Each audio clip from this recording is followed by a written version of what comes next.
আমি মুসলিম, আমি যখন স্কুলে পড়তাম তখন আমাদের একজন হিন্দু শিক্ষক ছিল। এখন রাস্তায় তাকে কি বলে সম্বোধন করব এবং সালাম দিলে সওয়াব হবে কিনা? ভাই, সালাম আল্লাহ তাআলার নাম, আসসালাম এটা আল্লাহ তাআলার গুণবাচক নামগুলোর একটি। এটা যে আল্লাহর প্রতি বিশ্বাসই করে না থাকে, আল্লাহর গুণবাচক নাম কিভাবে আপনি নিবেদন করবেন? এটা হবে মুসলমানের জন্য। তাহলে মুসলমান অমুসলমানের সাথে কিভাবে অভিবাদন করবে? অবশ্যই অভিবাদন করবে, অবশ্যই সৌজন্যতা দেখাবে। শিক্ষক হোক, প্রতিবেশী হোক, ভিন্ন ধর্মের মানুষের সাথে সৌহার্দ্যপূর্ণ সৌজন্যতামূলক আচরণ করতে হবে। সেক্ষেত্রে তাকে স্যার কেমন আছেন, welcome, thanks, good morning, good evening ইত্যাদি ইত্যাদি, স্বাগতম ইত্যাদি অন্যান্য জেনারেল যে অভিবাদনগুলো আছে সেগুলো করবেন। আবার অনেকে এক কাঠি সরস, অনেক লোক আছে এক কাঠি সরস। এক কাঠি সরস মানে কি? ওই হিন্দু ধর্মের আপনার অভিবাদন দিয়া স্যারকে বলে স্যার নমস্কার স্যার, আছে না নাই? মুসলমান এত দেউলিয়া হবে না চিন্তার জায়গা থেকে। আপনি আপনার আদর্শের জায়গায়, ঈমান আকীদার জায়গায় কোনো ছাড় দিবেন না, কিন্তু তাই বলে অন্য ধর্মের মানুষকে আপনি তাচ্ছিল্য করবেন না। তারটা তিনি পালন করছেন, তাকে শ্রদ্ধা করবেন, তিনি বয়স্ক, তিনি সিনিয়র, তিনি শিক্ষক, তিনি প্রতিবেশী, অবশ্যই। কিন্তু তাই বলে আপনাকে গোলালু হয়ে, জগা খিচুড়ি হয়ে যেতে ইসলাম বলে। অতএব ঈমানের ক্ষেত্রে কোনো ছাড় দেওয়া যাবে না। আল্লাহ আমাদেরকে বোঝার তৌফিক দান করুন। ভাইরা, আমার প্রশ্ন আরো অনেক বেশি আছে কিন্তু রাত হয়ে গেছে। আচ্ছা, আমি সংক্ষেপে একটু কয়েকটা দেওয়ার চেষ্টা করি। বাংলাদেশে স্টক এক্সচেঞ্জে বিনিয়োগ মানে শেয়ার ব্যবসা হালাল নাকি হারাম? শেয়ার ব্যবসা মৌলিকভাবে হারাম নয়।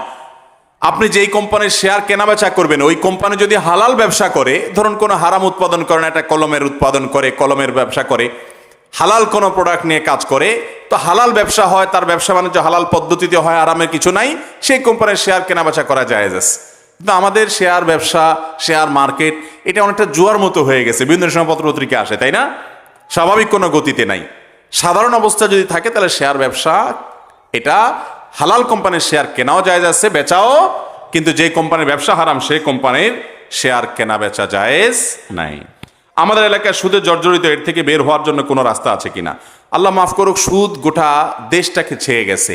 এনজিও গুলো আমাদেরকে ফুসলায় ফাসলায় সুদ দেয়, সুদের ঋণ দেয়, তারা আমাদেরকে সমৃদ্ধ করার কথা বলে, নসিহত বলে। আসলে চক্রবৃদ্ধি হারে সুদের লাভ সে নিয়ে ধনী হওয়ার ধান্দা এই সমস্ত কাজ বেশিরভাগ ক্ষেত্রে করে। দেওয়ার সময় বহুত নরম নরম কথা বলে, এরপরে আপনি আদায় করতে না পারলে বাড়ির টিন খোলা শুরু করে। ঠিক না বেঠিক?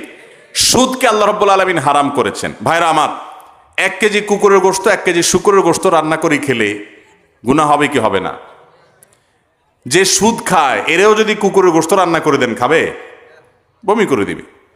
কিন্তু কুকুর শুকুরের গোশত খাইলে তো গুনাহ হবে, হারাম হবে। এতে গুনাহ যতটুকু হবে, সুদের কারবার করে টাকা দিয়ে যদি গোশত, গরুর গোশত কিনে আনে বাজার থেকে, গুনাহ তার চেয়ে বেশি হবে।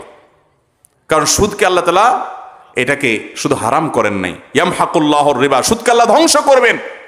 ফাযানু বিহারবি মিনাল্লাহি ওয়া রাসূলি, আল্লাহ এবং তার রাসূলের বিরুদ্ধে যুদ্ধের ঘোষণা দেয়া হয়েছে এই যারা সুদের কারবার করবে। জঘন্য।